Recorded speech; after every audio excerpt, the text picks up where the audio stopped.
hello guys කොහොමද ඔයාලට මුලින්ම මම ඔයාලා හැමෝටම ගොඩක්ම ස්තුතියි කියනවා මොකද මගේ YouTube channel එකේ subscribe 500ක් complete වෙලා තියෙනවා ඒකට ඇත්තටම මට ගොඩක් සතුටුයි ඔයාලා හැමෝටම ගොඩක් ස්තුතියි මගේ channel එකත් එක්ක හැමතිස්සෙම ඉන්නවට ඉස්සරහට මගේ channel එකත් එක්ක දිගටම ඉන්න motorbike related videos ගොඩක් එන්න තියෙනවා මගේ channel එකේ එකක්වත් මිස් කරගන්න එපා ඔක්කොම බලන්න ඒ වගේම ඔයාලට තියෙන ප්‍රශ්න ideas ඕනම එකක් කමෙන්ට් කරන්න මම අනිවාර්යෙන් හැම එකම ඒවා චෙක් කරනවා ආයෙමත් ඔයාලා හැමෝටම ගොඩක් ස්තුතියි හරි එහෙනම් අපි යමු අපේ අලුත් වීඩියෝ එකට හරි එහෙනම් මම කියන්නම් මම කොහොමද මගේ බයික් එකේ ෆස්ට් ඔයිල් චේන්ජ් එක කරේ කියලා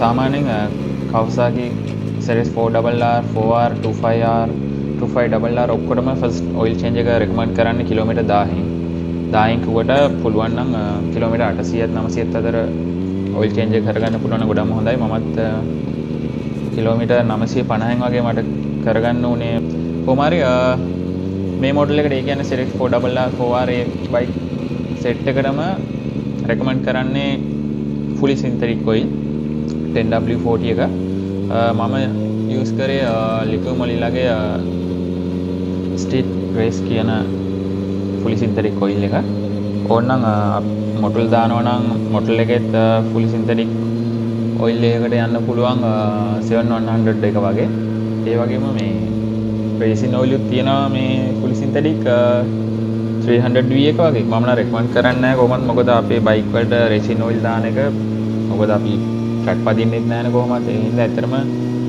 මගේ මතේ නම් racing oil use කරන්න එපා අපරාධ සල්ලි මොකද ට්‍රැක් පදිනවා නම් ට්‍රැක් බයික් එකකට නම් racing oil එක use කරාට ප්‍රශ්නයක් නැහැ නැත්නම් නිකන් අපි ඔය daily use කරන බයික් එකකට උනත් racing oil එකක් දාන එක ඇත්තටම සල්ලි අපරාධයක් ඒ වගේම මෙන්න මේ oil model දෙක බලන්න liquid model ලගේ straight කියන oil එකයි model ලගේ 5100 කියන oil එක මේ oil දෙකම semi synthetic oil දැන් ඔය ලංකාවේ ගොඩක් Facebook වල හිටන් oil විකුණන shops වල මම දැකලා තියෙනවා මෙයාලා මේ model දෙකම විකුණන්නේ full synthetic කියලා. ඇත්තටම මේ full synthetic oil model දෙකක් නෙවෙයි මේක semi synthetic oil. ඔයාලා මොනවා හරි දෙයක් ඒ කියන්නේ oil එකක් ගන්නකොට පොඩ්ඩක් Google කරලා බලන්න මේ model එක search කරලා බලන්න මේ oil එක fully synthetic ද semi synthetic ද නැත්නම් mineral ද කියලා. දැන් ගොඩක් අය මම දැකලා තියෙන ඇඩ් දාලා විකුණනවා මේ model දෙකම semi synthetic oil fully synthetic කියලා තමයි යාළුවෝ විකුණන්නේ. ඇත්තටම පව් රැවටිලා ගන්න කට්ටිය. ඒ වගේම සමහර මෙකැනික්ලා මේ බයික් වලට දාලා මම දැකලා තියෙනවා TikTok එකේ හිටන් මේ fully synthetic කියලා මේ ස්ට්‍රීට් එක. ඒ නිසා අනිවාර්යයෙන්ම ඔයාලා බයික් එකකට ඔයිල් එකක් ගන්න කලින් පොඩ්ඩක් මේ මොඩල් එක ගැන හොයලා බලලා විශ්වාසවන්ත තැනකින් විතරක් ඔයිල් එකක් ගන්න. හරි. එහෙනම් ආපහු අපි මාතෘකාවට එමු. ඔයිල් චේන්ජ් එකට මට මේ බයික් එකට සාමාන්‍ය ලීටර් 2.8ක් වගේ ගියා. ඒ කියන්නේ ලෙවල් එක බැලන්ස් කරන්න. මේකත් මේ බයික් වල එහෙම හරියටම මෙච්චරයි කියලා කියන්න බෑ රෙකමන්ඩ් කරන්නේ සාමාන්‍යයෙන් යාලා 2.5 to 2.8 liters පොඩ්ඩක් ඒ ගානන් අතර දාලා ෂෝට් රන් එකක් දීලා එන්ජින් එකට පොඩි වෙලාවක් තියලා ලෙවල් එක බලලා අපිට ඕන නම් තව පොඩ්ඩක් එහෙම ඇඩ් කරගන්න පුළුවන් ලෙවල් එක බැලන්ස් කරගන්න. මට සාමාන්‍යයෙන් 2.8 වගේ ගියා එන්ජින් එකේ ලෙවල් එක ඔයිල් ලෙවල් එක බැලන්ස් කරගන්න. ඒ වගේම ඊළඟට වැදගත්ම දේ තමයි ඔයිල් ෆිල්ටර් එක. මම නම් ගත්තේ ජෙනුයින් ඔයිල් ෆිල්ටර් එක Kawasaki මේ බයික් මොඩල් එකටම එන. මට ඒකට 15000ක් වගේ ගියා. මොකද මේ ජෙනුයින් එකක් තමයි මම යූස් කරන්නේ අනිවාර්යයෙන්ම third party නා යූස් කරන්නේ නැහැ. මොකද third party ෆිල්ටර් අපි යූස් කරාම වෙන්නේ අපේ එන්ජින් එකේ ඔයිල් කැපැසිටි එකත් අපිට දාන්න ඕන ප්‍රමාණයත් වෙනස් වෙනවා. ඒ වගේම third party ෆිල්ටර්ස් වල හරියට ඔයිල් ෆ්ලෝ එක හරියට වෙන්නේ නැහැ. ෆිල්ටරේෂන් එක හරියටම වෙන්නේ නැහැ ඔරිජිනල් එක තරම්. මේ Kawasaki oil filter එක තමයි ZX 25R එකටත් යන්නේ. ඒ වගේම 25RR එකටත් යන්නේ. කියන්නේ same model එක තමයි ඔක්කොටම පාවිච්චි වෙන්නේ. ඔයාලා කවුරු හරි 25R එකක් හරි 25RR එකක් හරි තියෙනවා නම් මේ oil filter එක දාන්න පුළුවන්. ඇත්තටම first oil change එකේදී නම් ලොකු දෙයක් නෑ කරන්න. අපිට oil ටිකයි filter එක විතරයි මාරු කරගන්න තියෙන්නේ. ඒ හින්දා ඕන කරන tools තියෙනවා නම් අපිට ගෙදරින් උදා ලේසියෙන්ම මේ වැඩේ කරගන්නත් පුළුවන්.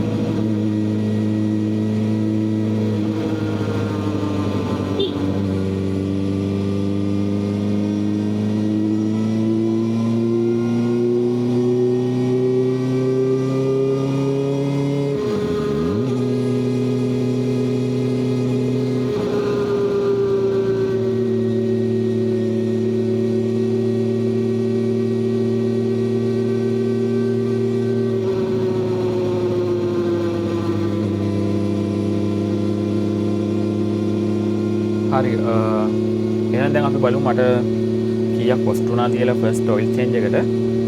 මට ඔයිල් ලීටර් එකකට ගියා 9000ක් වගේ. ඒ කියන්නේ ඔයිල් ලීටර් 3ක් ගත්තා මම සහ ජෙනුයින් ඔයිල් ෆිල්ටර් එකක් ගත්තා. ඒ වගේම මම මෙකැනික් කෙනෙක් ගාවට ගිහලා ඔයිල් ටික මාරු කරගත්තේ. එතනට මම හිතන්නේ 3000ක් වගේ වේදම් වුණා. එතකොට මම හිතන්නේ ටෝටල් එක සාමාන්‍යයෙන් මට ගියා 45000ක් විතර ෆස්ට් ඔයිල් චේන්ජ් එකට.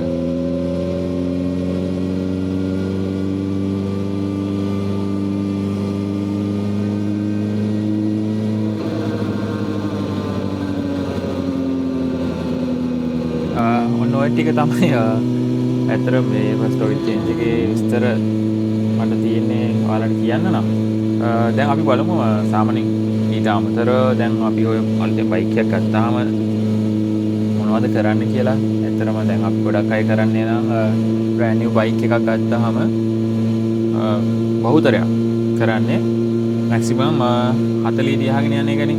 ඇත්තටම මම නම් ඒක කොහෙත්ම කරන්නේ නැහැ. මොකද දැන් මගේ බයික් එකේ වුණත් මං මුල් කිලෝමීටර් 500 ඊට පස්සේ 700 ඊට පස්සේ 1000 වෙනකම් මම පැද්දේ. සාමාන්‍ය මුල් ටිකේ මම පැද්දේ ස්පීඩ් එක ගැන හිතුවේ නැහැ. මම හිතුවේ RPM එක ගැන. ඇත්තට මේ කවසාකිලත් රෙකමන්ඩ් කරලා තියෙන්නේ RPM එක 4000 ඉඳලා තියාගන්න මුල් ටිකේ. ඒ කියන්නේ සාමාන්‍ය මම හිතන්නේ කිලෝමීටර් 300 500 අතර වගේ. ඊට පස්සේ ඉතින් එහාට අපිට RPM එක 6000ට වගේ වැඩි කරලා පදින්න පුළුවන්. මම කරේ මුල් ටිකේදී සාමාන්‍යයෙන් RPM 4000 5000 6000 අතර දූපු වෙලාවල් තිබ්බා. ඒ වගේ අර RPM එක මාරු කර කර එක එක ස්පීඩ් එකේ රන් කරා.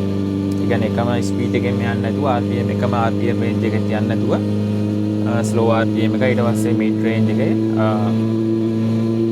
හයි පැත්තට නම් වැඩි කියන ඒ කියන්නේ උඩරිම RPM 6000 වගේ තියාගෙන හිටියේ. ඒ වගේ මේ RPM එක මාරු කර කර තමයි මම රයිඩ් කරේ. එහෙම වුණාම අපි එහෙම කරාම වෙන්න දේ තමයි අලුත්ම අලුත් බයික් එකක් වුණා. ඔයාලා දන්නවනේ එන්ජින් එක කියන්නේ පදම් වෙනවයි කියලා. ඒ කියන්නේ ඒ RPM වලට එන්ජින් එක හැඩ ගහනවා. ඒ කියන්නේ ඒ RPM වල ස්පීඩ් එකට එන්ජින් එක පදම් වෙනවා.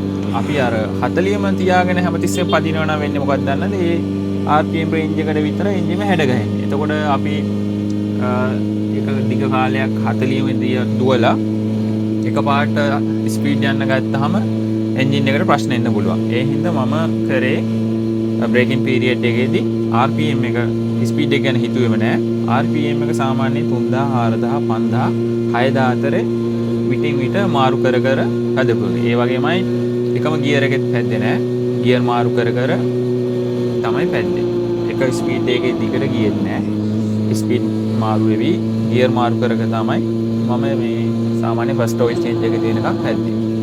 ඇත්තටම මම හිතන විදිහට නම් ඒ අපි මුල් කාලේ පදින විදිය අපේ බයික් එක ලයිෆ් ටයිම් එකට අපේ එන්ජින් එක ලයිෆ් ටයිම් එකට ගොඩක් බලපානවා. මොකද මම දැන් ඔය වීඩියෝස් එහෙම දැක්ක TikTok එකේ දැන් ඔය ගොඩක් මේ බයික් ගන්න කට්ටිය ගත්ත ගමන් high RPM රේව් කරනවයි ස්පීඩ් යනවයි. ඇත්තටම එහෙම කරන්න එපා. ඔයාලා බයික් එකකට ආදරේ නම්. ඒ කියන්නේ මේ බයික් නෙවෙයි මොන බයික් එකකටත් එහෙම කරන්න එපා.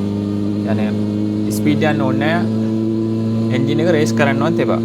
high RPM වලට.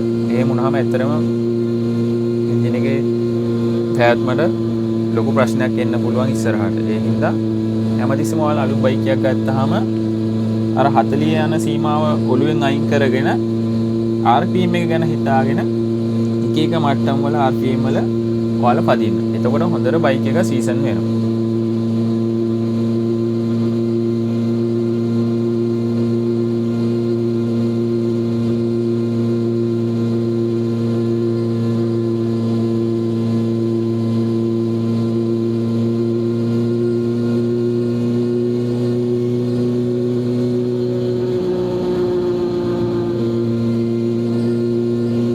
හරි සෙරෙස් 25R 25RR තියෙන කට්ටිය අනිවාර්යෙන් ඔයිල් චේන්ජ් එකේදී කවුසාකිලා රෙකමන්ඩ් කරනවා සෙමි හරි ෆුල් සින්තටික් වලට යන්න පුළුවන්. ඒක ප්‍රශ්නයක් නැහැ. ඒ වගේම ඔයාලා කැමති ඔයිල් එකක් ඔයිල් බ්‍රෑන්ඩ් එකක් යූස් කරන්න පුළුවන්. අර මම මුලින් කිව්ව ඔයිල් කතාව ගැන පොඩ්ඩක් බලලා ජෙනුයින් ඔයිල් එක යූස් කරන්න. අනිවාර්යෙන්ම මම නම් කියන්නේ ජෙනුයින් ඔයිල් ෆිල්ටර් එකක් ගන්න. මොකද ලක්ෂ 40න් එහා උඩ බයික් එකක් අරගෙන නිකන් පොඩි ගානකට third party oil filter එකක් දාලා නිකන් එන්ජින් එක සවුත්තු කරගන්න ඕනෙත් නැහැ. මම නම් කොහෙත් රෙකමන්ඩ් කරන්නේ නැහැ. ඉතින් පුළුවන් තරම් අනිවාර්යයෙන්ම genuine oil filter එකක් දානවා ඔයාලගේ බයික් වලට.